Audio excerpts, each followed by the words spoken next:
Les résidents de Sainte-Marie-de-Beauce ne se sont pas contentés de perpétuer la tradition des cocos de Pâques, ils l'ont réinventée.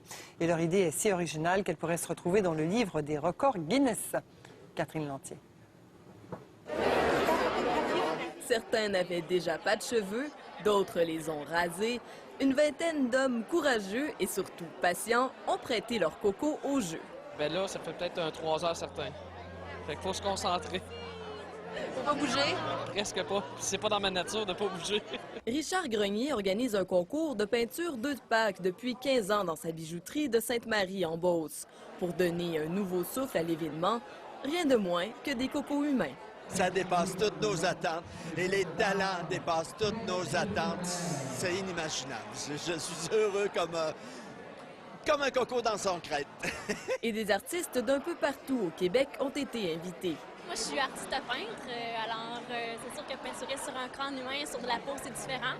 Mais finalement, on s'habitue. Très bien, au-delà de ce que je pensais.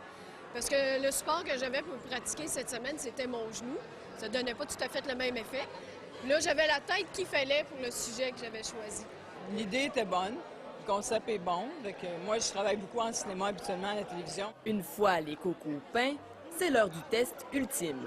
C'est comme rentrer dans une coccinelle, 12 une coccinelle, tout le monde se colle, serré, serré. Une douzaine d'entre eux ont eu le privilège et le défi d'entrer dans cette boîte d'œufs géante. Ça va bien, pas trop à l'étroit? Oui, ça va très bien, ça va serrer, mais ça va bien. Le record est accompli! Record Guinness a déjà accepté le projet. Les crânes d'une douzaine de beaucerons pourraient donc se retrouver dans une prochaine édition du livre. Catherine Lantier, Radio-Canada, Sainte-Marie.